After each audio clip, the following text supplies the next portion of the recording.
It's got to be fresh. Yeah, so if it seems like we just jumped in the middle of things, welcome back to Night School 2025. We did because Mr. Babcock with who's here again with us as well as Wes, no Justin now, only the teachers, the skeleton crew of the night school. But Babcock had two really good points he wanted to make. Um, and I barred him from sharing them in the pre-show because they were too good. They were about his dream job, but that was coming second, as well as what was the first one, Babcock? I'm not going to let you. Well, here's the question. The first one has nothing to do with the reading, so Yeah. it's related to the news of the day. Does Yeah, yeah, does yeah. the person who has the news want to share the news, or do you? I don't know how you want to. I can Oh, just go with my dream job if you want. oh no, sorry. I, Okay, I I did mean something that you were going to pontificate upon that was Okay. funny, but I Okay. am going to also include obviously the big news that you mentioned, which is the biggest news, which is not that we're the skeleton crew and about to embark on talking about Venus and Adonis, but rather that Wes just had his third child, Daniel Michael yeah, Schantz. Yeah. yes. And I am Congratulations. Um. a teacher in name only at the moment. I'm on leave for a little while here, so Oh, can't nice. Mazel tov. I Yeah. can full I, attention to I can these honestly say to meetings. the listeners who listen to us that I had no idea that this was coming, and I talked to Wes multiple times a week, and to which my wife is still galled at me about. She's like, "You talk multiple times a week. How did you not know about this?" I said, "We have important stuff to talk about, uh, and we Baby, just don't get baby, to everything." baby three is less important. No, no, not Not at not all. no, Not at all. not less important. We just have other important Listen, things. I'm baby number four, so it's like they just get less important as it goes on. Oh, is that how it Yeah, is? Oh don't wow, worry. wow. Uh, Okay, so my fantasy job is that I would be the name czar. So in this job, I would be like Khaleesi, right, on a throne, and there'd be a line of, peasants before me who would come up for their business before the monarch. And this business specifically would be like they presenting their child to the kingdom, and they would say the name of the baby. And there's three options. Okay, option one is accepted. Option two is rejected, but you can try again. And then option three is rejected. We will take this child from you, and you are being fed to the dragon. So that Oh, is my dang. fantasy job. Okay, Yeah. okay. And remember, Khaleesi is Game of Thrones, which Gen Z doesn't know about, just like Oh Harry yeah, Potter. right. Yeah, or fair. Yeah, yeah, Star yeah, Wars. yeah. You were Fair. going to tell us after I give this very brief summary about your opinion of the art in Shakespeare, which is Oh one yes. as one of the hardest finds and a really, really profound So apparatus criticus, as it were. my Lots of my footnotes. yeah, I have very strong feelings about this. My Okay, first experience was actually a St. John's experience. Was um okay, go ahead. Yeah. God, I'm blanking on the name of the tutor who taught the Henriad class, which is an amazing class. Those four plays are amazing, and the group I had was great. But I think they recommended the Arden, but the tutor himself was like, I don't like them, and I bought them. Just I'm like, my first. This is one of my first classes at St. John's. I was like, I'll just buy what they recommend, whatever. The ratio of text to footnote I find to be atrocious, but it's mainly that, like, why are the footnotes on the bottom of, like, look at how much is here. So like I'm only reading, what is that? I don't know. Stanzas. Not even two complete stanzas am I reading here before I get all these footnotes, which are excellent. I love footnotes. When clearly the Folger has a far superior format. Just give me Mm, all the text on one page and all the notes on the facing page. What is the deal with this? Why are you trying to force? It's I find it like it's bad enough in a lyrical poem, but in a play, it's completely absurd. I mean, like, whoever is in charge of formatting the Ardens, frankly, should be fired. Like, I mean, this is just abysmal. I prefer these because of the cover, actually, covers, I should say, but the old signets, the which signets are just good. I like those. they have paltry footnotes, but I much prefer these to the Arden. So I would never ever ever purchase an Arden again. But I'm with you. I'm with you. Totally Signet all the way. The old Signet paperbacks. That's yeah. what I read them all Folgers, I think, if I'm when I whenever I teach Shakespeare, I always encourage the Folgers. I think Folgers are the best for students. But What um, about this one though? The Riverside. oh, I've got all I've the never had one of everything. those. Yeah, yeah, yeah, yeah. It's got everything. It's got it all. And it Wow. has It's Which got pretty folio is it? decent. You got multiple Oh, I have folios in no there? idea. No, no, no, no, no. I think it's just like a compilation of what the editors think is like the good stuff, And it's Okay. got some really good ratio. It's like the opposite of your ratio. Yeah, yeah, yeah, It's like yeah. the That's what I'm easy talking reader. about. It's like Yeah, it's the yeah. beach read version. Well, to that point, and I have a Riverside Chaucer, which I'm a big fan of, Mm. and Oh, it's so good. Yes, that one's I great. thought I might say a couple things. Just as one of my friends who I do seminars with says, to get back to the text, or at least to get sort of pair of the text, and we were working towards it. Uh, Enough with this. Enough with this nonsense. some of our Prospero Tempest starting, Get off the dais here, Babcock. Enough. and then to the physical culture of it. But to that point, this piece, which was first published in 1593, was one of the most popular pieces of Shakespeare. It was during a period of plague that he switched from being a playwright for a little while, 1592 1594, that he wrote this in 1593. It was apparently so popular that it went through 10 editions during his lifetime, and there's only one edition left from the first quarto. So not even the folio, which is a compendium of what was found, but the quarto, which is like even smaller. And just something about the physical culture of Shakespeare's day, because theft ran rampant. It was pretty tough to put these plays back together initially because actors would be given just their part. And so even putting the whole play together, and especially stage directions, things like that, would take some creative editing.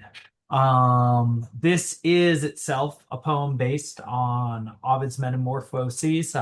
Shakespeare read that both in famous English translation of his time as well as in Latin. And the Venus and Adonis story itself is in there. It gets compared, or it's comparable in tone to Hippolytus, which is in book 15 of Ovid's Metamorphoses. Narcissus and Echo, which is mentioned in the first 200 lines by Venus, is in book 3, and Pyramus and Thisbe, which is the basis for Romeo and Juliet, but seems also connected here, is in book 4. The original story in Ovid was 75 lines. This gets embellished to 1,194. Its own metamorphoses, and also witnesses some major changes from the original, like the inclusion of the amorous horse, as Rosinante would just a little bit later on be, and also the curse on love that we get at the end. Actually, in the Ovid story, they're willing, they go hunting together, but Venus is very scared for him to hunt a boar. But she is, there's a reciprocal sort of love shared between them. And whereas here we get much more of a Hippolytus sort of figure, much more standoffish young boy, perhaps like Donatello's David, who is not yet risen to manhood, but is right around that age. In any case, those are, I think, most of the, if not all of the things that I wanted to mention, just as like sort of a brief summary. We're meeting without Justin because, similar to Wes, but also different, he is preparing to have a child, and that's taking up a lot of his time. Um, whereas Wes now, uh, uh, Wes, it's just amazing how you make time for things, and I think we all continue to appreciate having access to you. You just make it work, and that's maybe that's a lesson in of itself. It's also, yeah, baby number 3, and everyone here knows what to do. So I can hide away for a few hours at a time if I'm lucky. Well, so I mean, maybe you should tell us a little bit about Venus and Adonis, Okay. Wes. I don't want to just keep going to Babcock because he also had a strong reaction initially, but then switched his perspective by the end.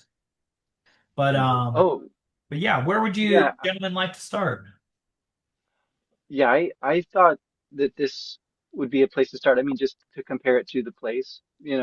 I like all of the context around Ovid because I am not real familiar with that material. But the plays are what gets taught in schools. They're what gets performed still, and is foundational for a lot of the literature that follows. And and what really struck me initially was, yeah, the fact that this was in a way the more famous thing in Shakespeare's time, in terms of the publication, in terms of like actually reading the thing versus like going to see the thing, right? And I found that really interesting, um, because of the kind of poem that this is. It's not really suitable to teach in a school, maybe in, university or whatever, grad school. If you're like really into Shakespeare, you'd read it, I guess.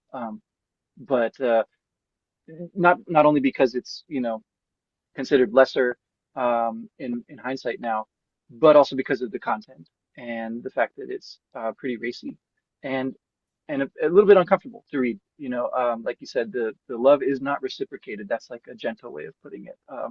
And the the language is really really hard to pin down tonally, right? It's like because it shifts, it veers. It's at times it's uh, amused and kind of wry and kind of playful. At times it seems pretty, um, pretty serious, and seems to take these characters more seriously, um, in different moments.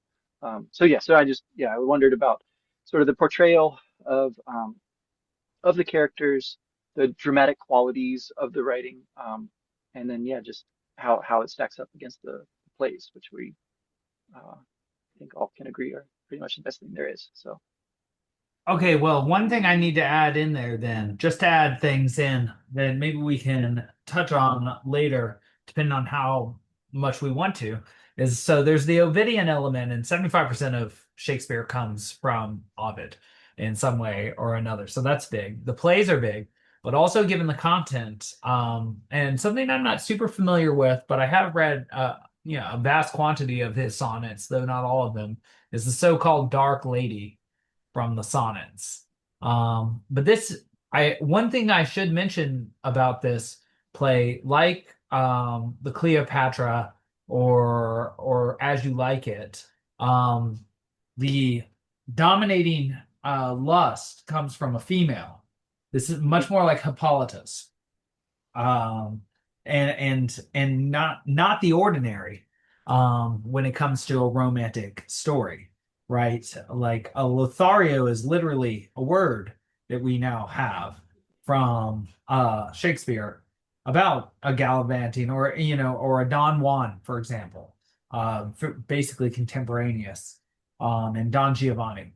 But the idea, and this, there's another Ovidian story that this is even more tantamount to, which is the story of Hermaphroditus, child of Hermes and Aphrodite, and Salmacis, who they become a hermaphrodite because she with her feminine form and he with his masculine form meld together. There's an element of him losing bodily autonomy and his will in this way, which I think Wes was touching on, that this language is very suggestive. Also, I would say of Selena and Endymion, the moon who kisses Endymion and puts him to sleep. Wherever there is an unwillingness to kiss back by the male. So there's not only that sort of aspect of force and differential power relations in this instance. Obviously, love is a goddess, but there's also the element that there's a female pursuing a male. Unlike in the Aeneid and in the original Ovid, she's also not pricked by Cupid, her son. In both in Ovid and in Dido, for Aeneas is pricked by Cupid, and so which I see as a similar sort of female pursuing male situation. Um, but in this, it's just her, which I think makes it a little creepier as well. Yeah, sorry, Wes. well, I mean, those are all good points, and I didn't really have a whole lot else to add to that other than, um, yeah, once we sort of look at these characters and think about what they might represent, what they might allegorize, uh, is there something that Shakespeare is up to beyond the display of, you know, pyrotechnic poetry? Um, Hmm. I don't have a good beat on that. I kind of think it's this. Even I mean, I don't know what to make of it, but even in his little dedicational, you know, prose at the start, he says something about how he wants to do something that's more grave, a graver labor is you know what he's promising, and so that implies that this one is sort of frivolous, and you know maybe he's just being humble, maybe he really is just like I'm, this is just kind of a placeholder while there's a plague, and I can't write uh, what I'd really like to. So.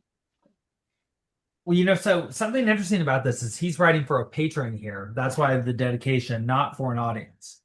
Mhm. And so that makes me wonder whether the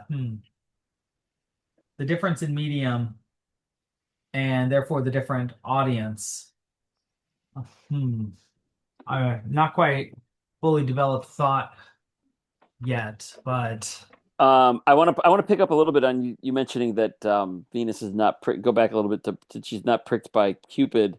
right. There is conversation about I might be misremembering, but I think it's Adonis says this is lust, not love. He does. He Mhm. does make that distinction. Yes. Um, and which is not to say that what you said is incorrect. That she, Well, is it's not because that's so the one is an emotion and one is a personified aspect of an emotion. So I would agree. sure, It's yeah, if you're putting an equal sign between those, I agree that they are one is a representation of the other, but yeah, it's certainly not the case that there is a character of right, yes. that represents lust, and Um, except for okay. perhaps Venus. Well, okay. So right. So is yeah. What can we say about the fact that he's deleted a character or omitted a character, a characterized, disassociated or disembodied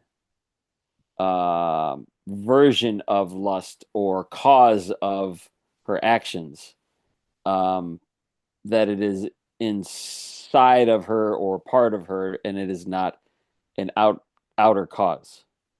I mean, like one, I don't want to say easy answer, but one like facile way to think about it is like, well, this is the Renaissance and this is not ancient Greece, right? Like different way of seeing ourselves, different way of seeing the world, different way of seeing our emotional experiences, our internal lives. Um, yeah. And she Yeah, I also mean, doesn't seem as just to kind of put another version of that same idea, like as a god compared to the gods' depictions in the Iliad, the Odyssey. I'm not as you know, versed in Metamorphosis and Ovid, but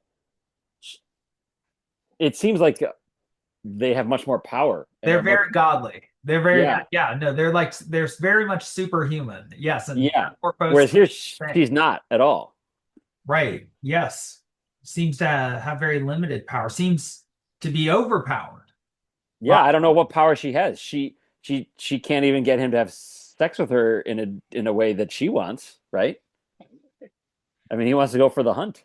and she prophesies his death and then curses love, her own Yeah. domain. And I don't know. So yeah, so what you're saying here, what does it mean for her to internalize lust into herself and not have blind Cupid, uh sort of like justice, but also sort of like random, um having pricked her? It seems to, in some ways, de demonize her a little bit more, right? Like she is just a victim of circumstances insofar as her son afflicts her in the ancient accounts. I would also add to this that there's this contrast with nature similes reminds me a lot of Sir Gawain and the Green Knight. Mm. Could have, I don't think it could have been an influence because it wasn't, there was only one copy. I think it wasn't. It might have been able to be an influence. I don't quote me. I Well, might be thinking about no, I am thinking about Beowulf, where it took it a lot longer. But there's a contrast in Gawain between hunting and having sex, or at least there's a parallelism rather drawn between those. And so the fact that we have here the horse and the horse mhm. pursuing the mare Hmm. And this character refusing to do this suggests that there's something perhaps overwhelming about nature. And again, this reminds me a lot of the Epic of Gilgamesh and Gilgamesh turning down Ishtar. But again, that wasn't found until the 19th century, so it couldn't have been affecting. Well, okay, but Alex, it did make there was a point towards the end where it was just a I don't even there I don't have a line, I don't even have a phrase, but it was struck me that it felt like it was antiquated for Shakespeare's time. Like this is a like a romance or a medieval tale of lords and ladies rather than what we see in his plays or even in his sonnets, to be quite honest. Like that's a much more ur urbane, cosmopolitan way a depiction of characters. Whereas, in his plays and in the sonnets, like the characters there are, yeah, they're worldly people who are learned. This is like old lords and ladies from 200 years before he even lived. It feels like like if you don't call it Venus and Adonis, you call it two other random names, Lady Mary and Lord, I don't know, Hotspur or something like that. So that's just kind of an interesting, like you're bringing up Sir Gawain. It makes me think of that impression I had. That is interesting. And but it is also like a Roman theme, and he does have his Roman plays as well. So Yeah, but those Romans are often medieval or Renaissance figures in yeah, Roman myths, yeah, in the same way that we do the same, and uh, yeah, perhaps with Leonardo DiCaprio, Romeo and Juliet, the Baz Luhrmann one. yeah. Um, but Uh, oh, good. well, just to bring up St. John, something that we talked about when we talked about Hippolytus, which is sort of similar. He very much loves the hunt, but he will not fall in love, and he's prince, and he needs to go procreate. But the person who kind of wants to procreate with him is a stepmother, and that doesn't work out very well for him. Here, the sense it's unclear to me whether well, so if I want to do this a little allegorically, it would seem that love starts to favor Adonis because he has reached the age of procreation. He should be focusing not just on the hunt, which is like a male homosocial activity that you do when you're young and even older too, but like you have to leave the boys and join your lady and procreate in the sort of Athenian and ancient Greek an archaic Greek context that this story was circulated in. And so it's like with Narcissus, who gets turned into a flower, and also Pyramus and Thisbe, who get turned into a flower. He gets turned into a flower. And so he becomes natural. But is there a problem with the goddess, or is she just representative of a problem with him? That he is not going the natural way, which is to leave the hunt with the boys, to hunt, quote unquote, a lady, and to then copulate with her and start a family. Is it that sort of commentary, or is that off base? I mean, I think his argument is that he's still too young, That's what and I he. don't know if that's like an excuse or what. I mean, I guess, yeah, it's Hmm. hard to say quite what the issue would be. Uh, there's obviously lots of speculation about Shakespeare's sexuality as well, and whatever the social norms around that sort of thing were at his time. Um, it seems likely that Marlowe, one of his great, contemporaries and sort of predecessors in terms of the verse and all that, was, a lot of people read a lot of homosexuality into his work as well.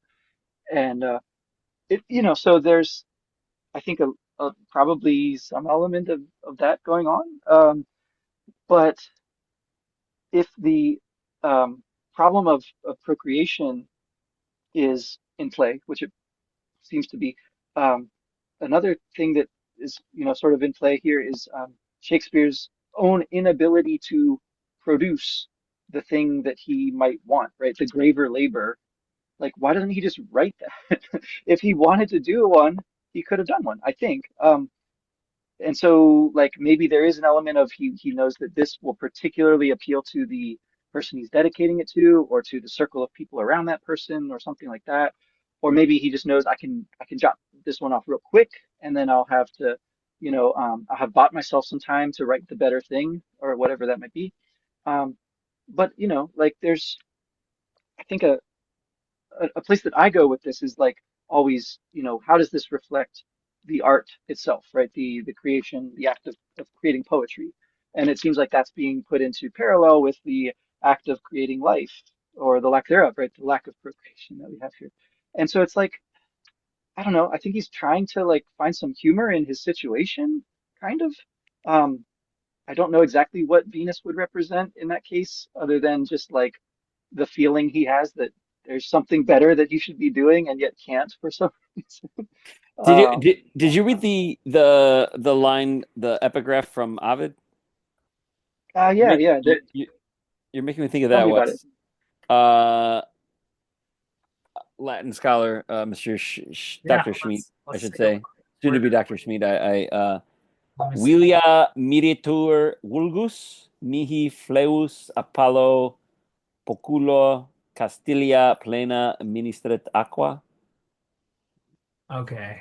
Okay. Interesting. So this I'm just taking a second because Ovid as a poet uses a lot of funny vocabulary that one never sees.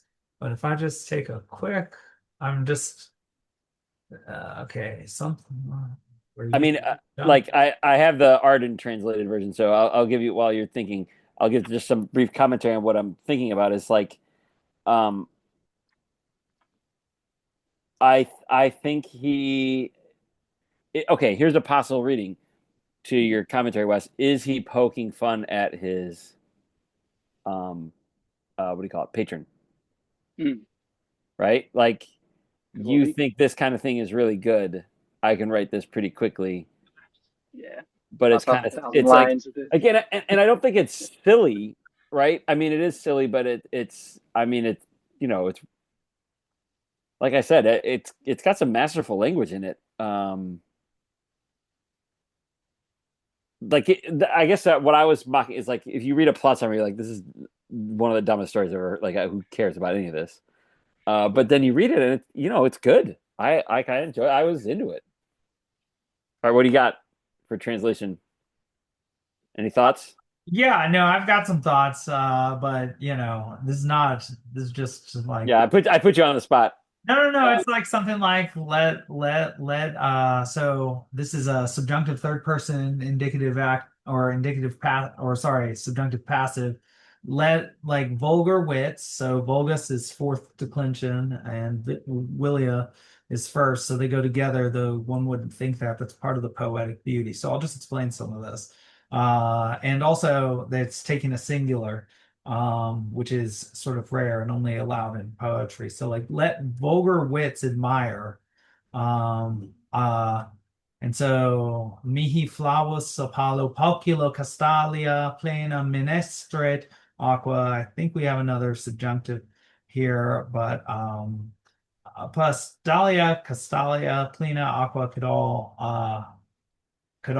reflect each other, but I think Pocula Castalia, because in my particular translation here is capitalized like Apollo as it would not have been by Ovid. That's an editorial distinction, makes them look like something like the the ministers of Apollo. So somebody is ministering Apollo, so something like the muses to me. So like the ministers of Apollo uh flow into me like water or something like that. yeah, Um, the Arden has they've got a couple versions, but like kind of putting them together. Let base conceited wits admire vile things.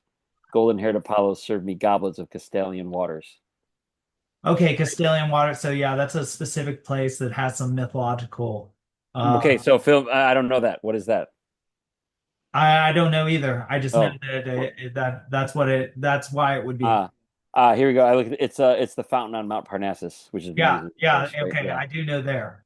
And Okay. Mount Helicon as well. Those are both sacred to the Muses. So he's encanting the Muses, right? In his own way. Well, he's claiming that the Muses are actually speaking through him. So if somebody Yeah, criticizes him, then right. they are by definition base-witted because the Muses he is sharing from the springs of the Muses. So they're Yeah, criticizing the Muses. yeah. It's sort of like how Socrates says, you can disagree with Socrates, but not with the truth. Oh man, that's a good line. Um, Uh, uh, okay, so um,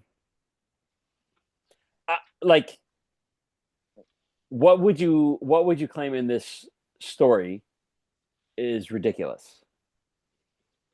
And I mean ridiculous in the like sense of like is could be ridiculed, is like seemingly preposterous and doesn't really, you know what I mean? That a vile person would criticize. Is it just the plot of like she thinks he's dead and then she thinks he's not and then he's is dead? Like that's kind of ridiculous, right? I so I want to answer your question and Wes's and short shrift both of them. The because of that, I think that I think that what makes this not a vulgar story, and sorry, Vulgus is second declension, so they don't go together, Willia and Vulgus. That whole explanation was, or that piece was bunk. Um, but this story, obviously, vulgarly, you would expect there to be some sort of consummation, but there's not. There is sort of like Wes mentioned, if you do want to find a homosexual sort of seeming The element, boar's tusk, of right? course, it would be yes, right. Yeah. Venus describing the boar's tusk as which is coming out of its mouth and is like a penis coming out of its mouth because it penetrates.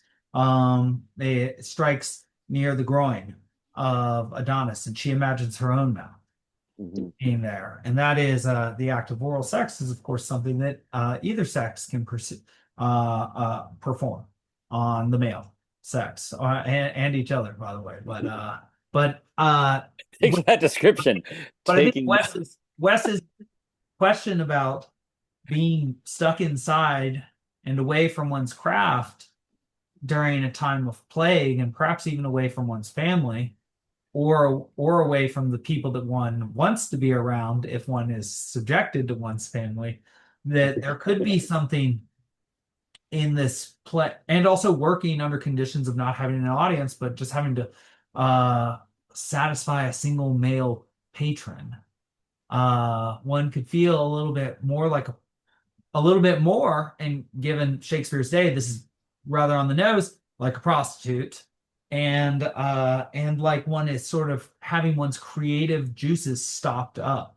Even though he is writing this piece, he is writing it, like Wes said, under these circumstances of sort of having to please this one patron and maybe not doing what he really wants to do at the given time. And so sort of being forced into a position he's either not ready for or doesn't want to be ready for, and even given the explicit reason within the text to procreate, to show his looks, as if people are saying, well, write to show your wits, and he's like, but he Adonis in the text itself says that this is sort of a vulgar reason to love another person, and I think contrast that, like you said, Babcock, with lust and what the goddess Venus seems to emphasize. So I do resonate with the notion that there might be a commentary in this about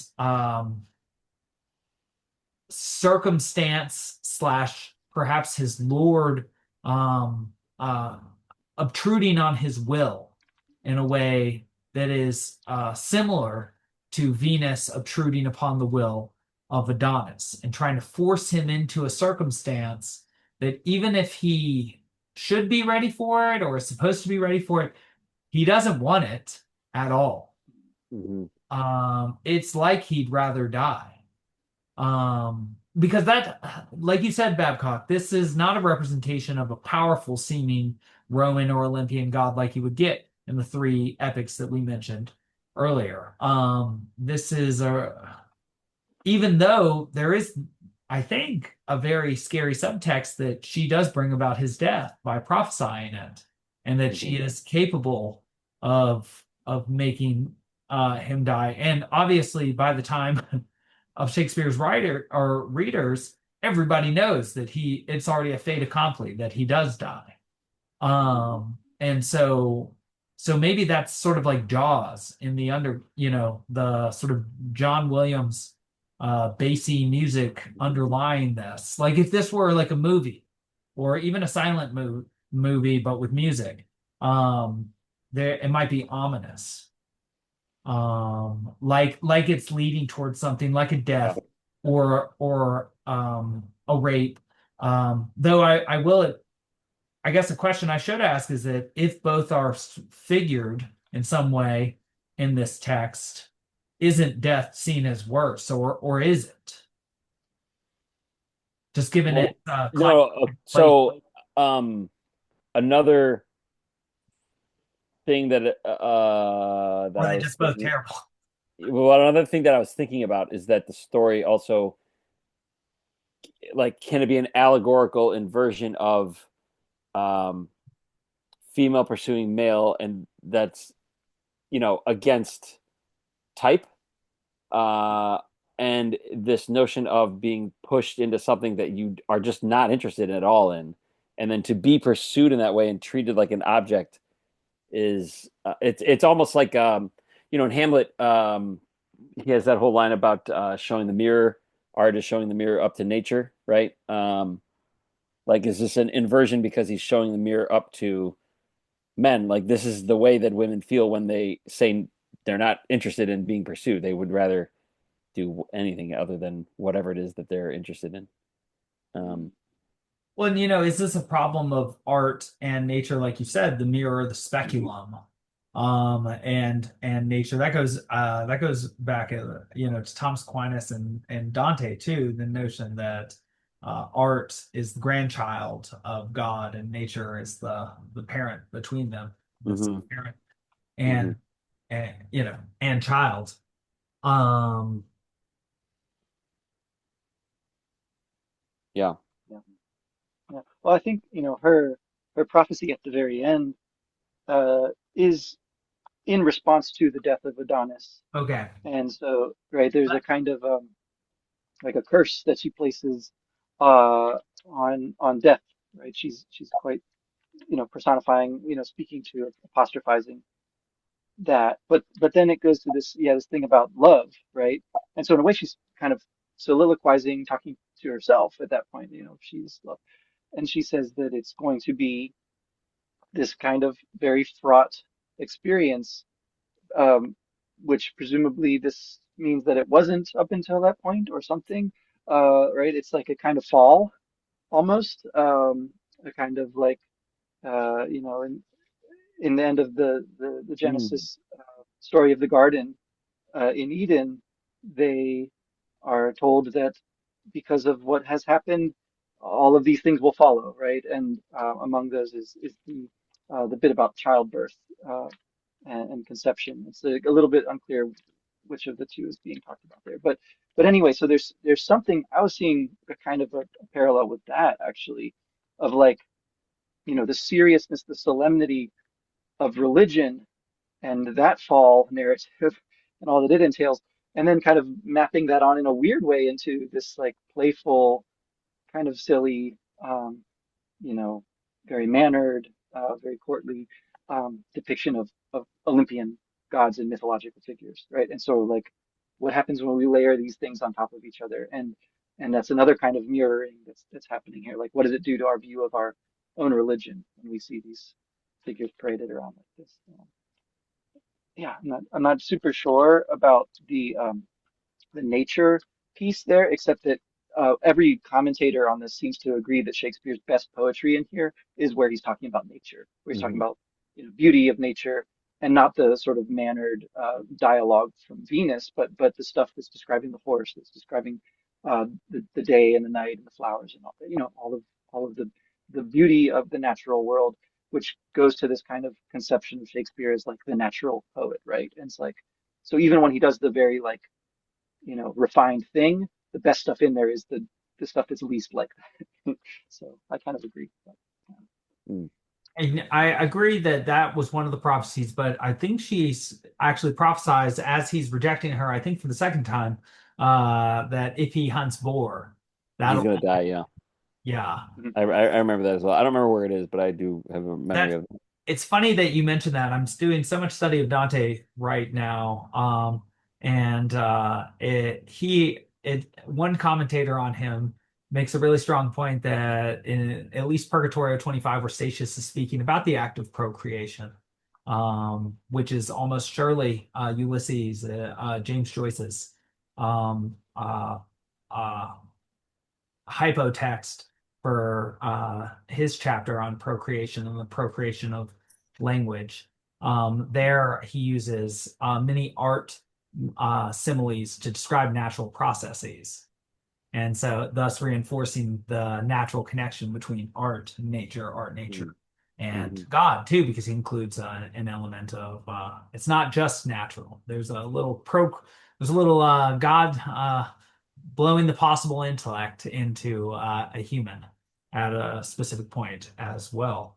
Um, but right,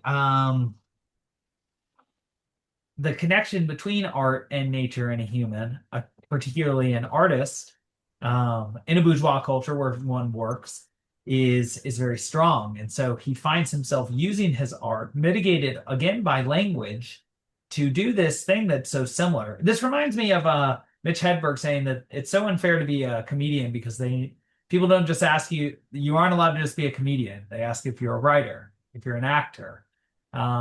So same thing seeming with Shakespeare here. Or rather, my question is he expressing a desire to be at the theater and to be among his peers, the other actors? Because remember, he's not one of the university wits. He came up from the bottom. And Mm-hmm. uh, and uh, and is he feeling stopped up? Is he feeling ill-used in some way? Wes says that when he talks about nature, and the commentators that he's seen, when he talks about nature, he seems to be most vivid in his description, um, which is sort of the reverse of Dante. Dante uses art similes to describe nature, which is so it's even more mediated, even if it's on point. But um, but I mean, I guess this just centers around the original question about Adonis. Like, is this an expression of his sort of telos, or like an expression by him that he is not getting to pursue his telos, that he's stopped up in some way? Just to clarify, so he wrote this in a plague. Was that Yeah, the story? Yeah. 1593 between during a 2 year long plague. Yeah. Okay. So this is like his COVID work, Yeah, right? no, I mean, I'm sure a true Shakespeare scholar would illustrate all the meaningful differences between those Yeah. times, but very similar to my Yeah. mind. I thought a lot about him during that time. Also Boccaccio, of course, and his Yeah, Decameron. of course. That one, yeah, yeah. Um, okay, now to your question about can you just restate this idea of Adonis as his telos is yeah, is he running away or towards his telos? Is that Yeah, the so, premise of the question? yeah, and if we want to see, again, I think you can construct a narrative behind Shakespeare where perhaps he does want to run off with run off with the boys in the hunt rather Yeah. than being with uh, Okay. So rather than here's with Venus. so I'm okay, I'm kind of curious about this idea of twofold kind of question as a response is like what is the telos of beauty? Hmm. And then is there a different telos of male beauty, right? Like female beauty, I could maybe say an answer that its purpose is to draw a male in for procreation, right? Like, I'm not going to say that is the answer, but that's like an answer one could have. Uh, but what is the purpose of male beauty? Well, it seemed to be similar um, Yeah. to function as a specific strategy for reproduction. Obviously, there are embellishments, and humans do pursue these beauty for the sake of art against reproduction. When they get very skinny or very large and strong, and there are sort of looks that are unhealthy, but perhaps attractive to one's eye. Like when one uses steroids, for example, one sort of ruins one's blood work, but becomes extraordinary. Um, um, but so is he saying that he doesn't want to go the way of nature? Is this a complaint against nature? That he would prefer to stay. This reminds me of Final Fantasy VII and the playground that one returns to. And the notion is it's like we got to put away the things of youth, but you're playing a video game. So it's a really interesting commentary.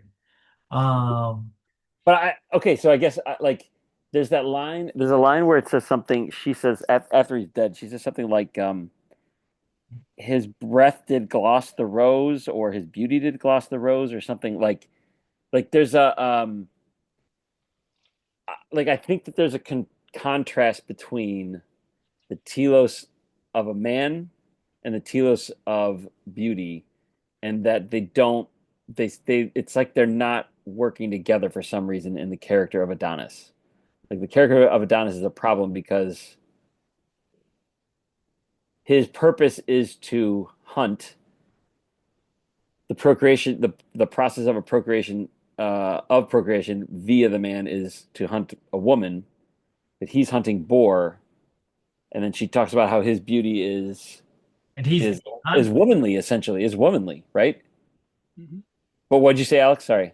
well, I mean, so if one wanted to put sort of like think within the confines of a Shakespearean or even a Roman sort of civilization, there would be sort of a problem if the normal mechanism by which one chooses a singular mate, and that's all that's allowed in one of these Western civilizations, is some level of dominance or merit, then someone like a Paris or a Narcissus or an Adonis is going to mess up that scheme because the beauty is going to be like an asterisk, an outside factor that doesn't actually suggest virtue or excellence.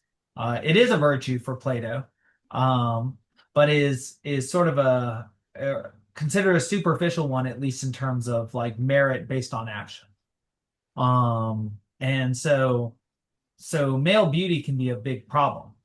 Paris of Troy steals Helen, starts this huge Hmm. war. Um, uh, Narcissus, Narcissus dies falling in, right? it's very unnatural. He can't progenitor. Yeah. He can't. He has no progeny because he's so just into himself. Too narcissistic. And then Adonis leads to love cursing humans with, right? Like whatever it is at the end happens at the end, right? Like love sucks.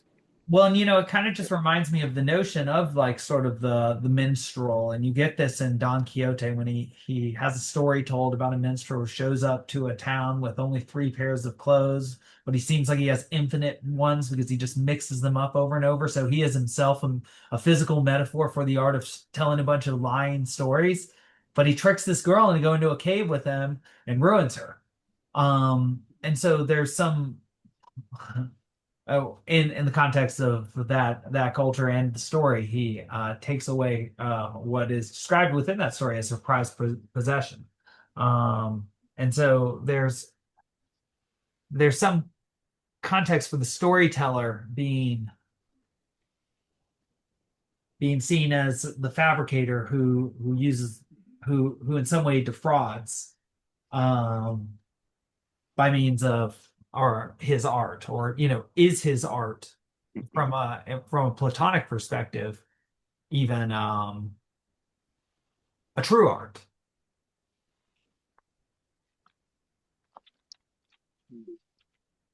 I want to read a thing that happens at the end of the bit about the horse, Yes. because I think it is like indicative of some of what we're talking about anyway. So this is around 325.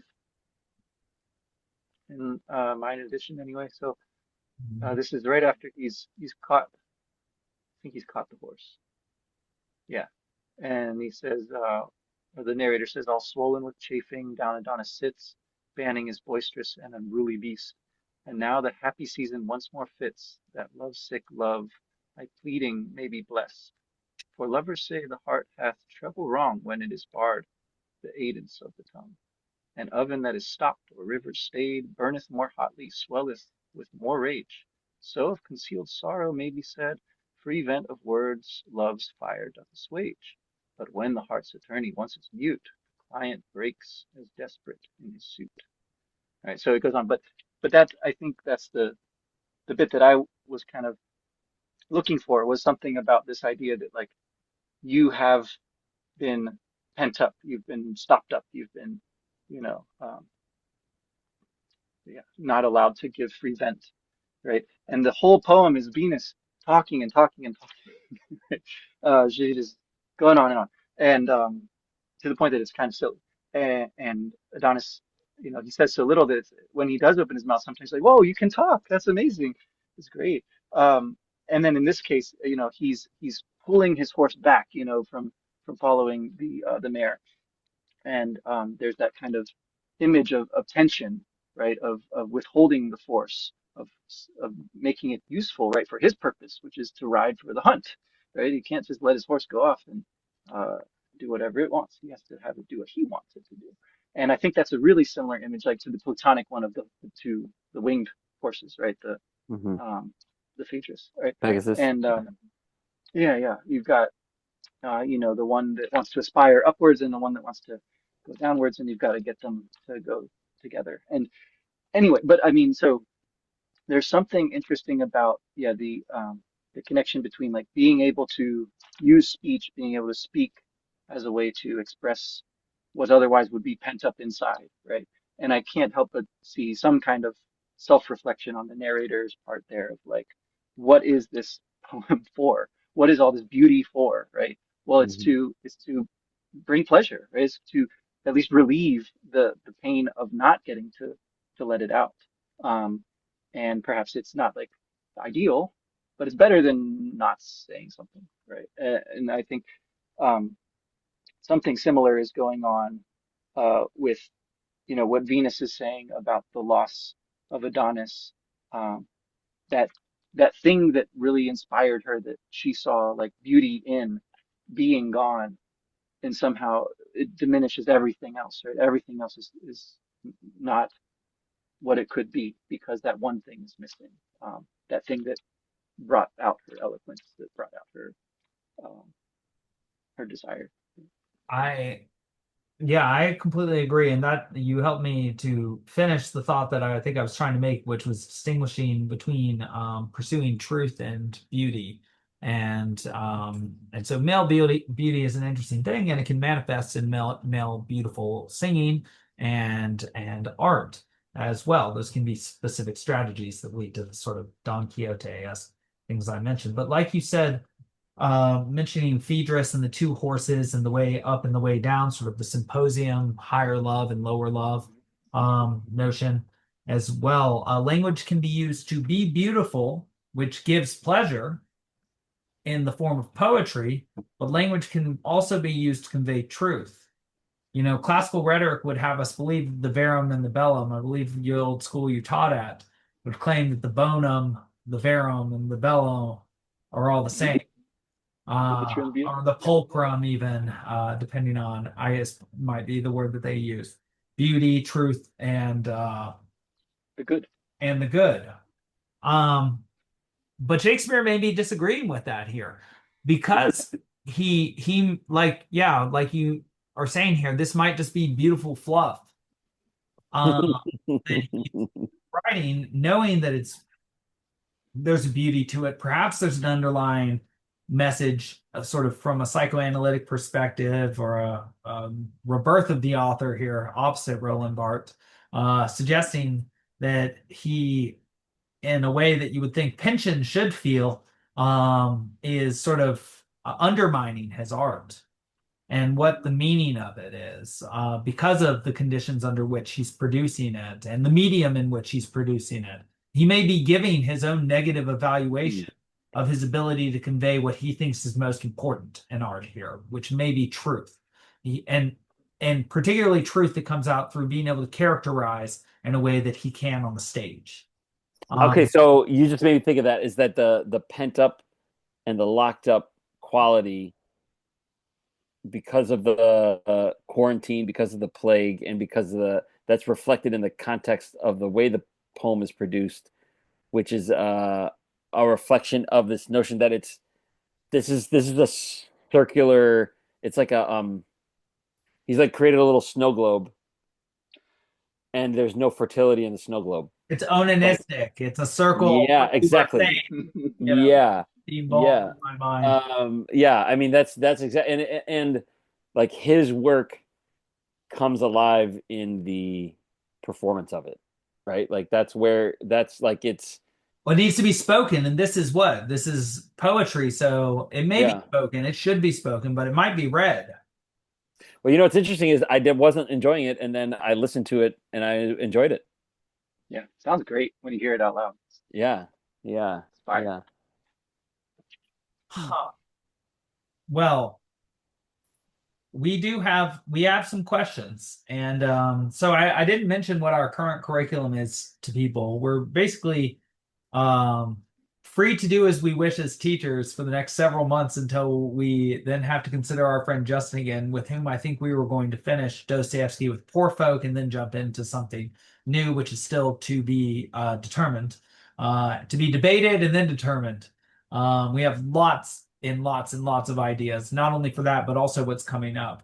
But I guess I would just tell our listeners, keep listening. We do intend to read The Rape of Lucrece for next time. Mhm. It Um, makes a good counterpart with this. Yeah. and then we'll go from there. We do get inspired every now and then, and so we always leave room for going down our own tangents. Um, but lots of good ideas for what is to come, and whatever we end up choosing, I think it'll be good. Um, do one of you have any burning? I don't want to stop your rivers or, increase your fires too much before the end here or leave you with rage, which is what you're supposed to begin with if you're truly Iliadic. But what ought we end with here? I would say I have a greater opinion of not well, I don't know if I can have a greater opinion of Shakespeare, but a greater opinion of Shakespeare's work in this context, and the same opinion of the character of Adonis, which is that he's boring. I don't Yeah. like that dude. Not interested. 45 lines was plenty for him. Yeah, it's one of those like puer aeternus, the psychoanalysts will call them the eternal child sort of characters. So I really put him with Endymion, with Peter Pan, with Narcissus, with Hippolytus. I mean, at least traditionally, I don't know in this rendition. I would have to look, I would have to really study this closely. But like this sort of unconscious young male that refuses to grow up. And again, I don't know if that's exactly the case here because there's, this unnatural, um, and yet natural sort of plague thing. It's like an abundance of nature, right? Coming at you, keeping him from doing what he really wants to do. It's sort of like war doing the same thing. And so under such unnatural natural conditions, you know, It's all feel- it's you keep him in this. I don't know that reading where he's this immature child that doesn't want to grow up. It's like that actually makes him more interesting. I just think he's like a dumb pretty boy, and I don't give a shit okay, about him. okay, okay. Yeah, well, there you go too. Yeah, if that's Like at least Paris brought down an entire kingdom. Like this dude, it's like you just wanted to go hunting. Like fuck just off. I'm became a not interested in you. flower. Come on, Yeah, yeah, what's your yeah. effect on world history? I mean, I guess Not he a, got But love isn't first.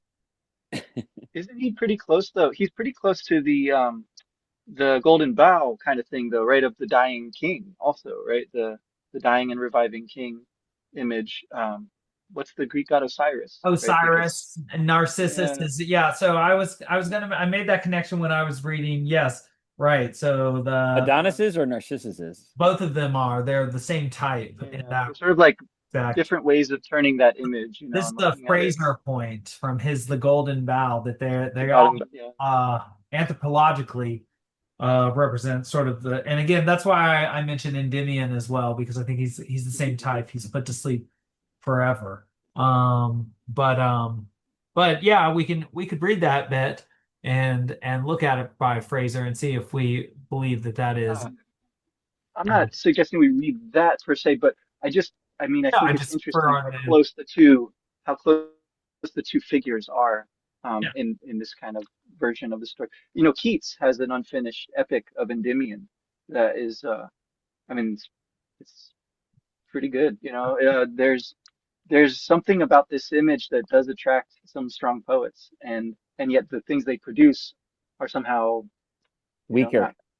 not up to their not up to Yeah. their best. I would not call Keats unfinished Endymion as truth, beauty, beauty, truth. That is all you need to know. I think I need to know more than that. Oh wow. Well, maybe we'll have to make yet more unexpected tangents. Gotta have I've been some meaning zigs to and read zags. some Keats. I have a nice Oh, Keats is where it's library at. volume of him, and so Where is at?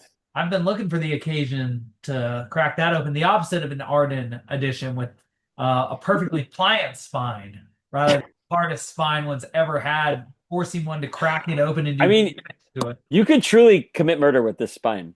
Like, I'm not kidding. Like, you could kill somebody with this motherfucker. Right, you could become a Raskolnikov. It's just too large a draw to If one. that were okay, if I ever do write a murder mystery, the character is going to be killed with a ardent Darn. Shakespeare. Yeah, so hopefully no St. John's tutors are listening to this, but I did once destroy one of those with a banana at St. John's, and I was never charged for it. I really should have. I need to make like a $50 gift to make up for that. But like that book was like ruined by a banana, and I was ashamed, but also poor at the time because of paying for St. John. All right, gents. Well, I thought this was fantastic, and like usual, the text really came to life for me, even though maybe Shakespeare was saying it never came to life for him. Uh, but That with the boar tusk. we're going to have a very similar sort of theme across, and so maybe this will also be a framework for people having tough conversations as well, because we're going to confront yet another tough theme. It's right in the title for next time. All right. Well, oh, yeah, and I guess I should mention if people listen this long, my doctoral defense was just scheduled today. So it's on a much more minor scale than Wes and his achievements and Steph's achievements for that matter, and Daniel's achievements for that matter, both of them. Baby Daniel. Baby Daniel. Baby Dan. Well, no, That's all the same. That's exciting. That's a big deal. yeah, maybe there's already some transmigration going on. When is it? February 27th, Friday, February 27th, 2026 at 10 a.m. Central. Should go on for a couple hours, and then afterwards, we'll see. Well, I'm looking forward to that. But until then, I'm looking forward to a lot of this, and then also after that. So, gentlemen, it's been another fine night talking to you. Congratulations, Wes. Back to the once more to the breach for you. That's right. Yes. And then to The our night is young here. quiet Babcock, it'll be very peaceful and wonderful. It will be. See you, Wes. Enjoy, guys. Till next time.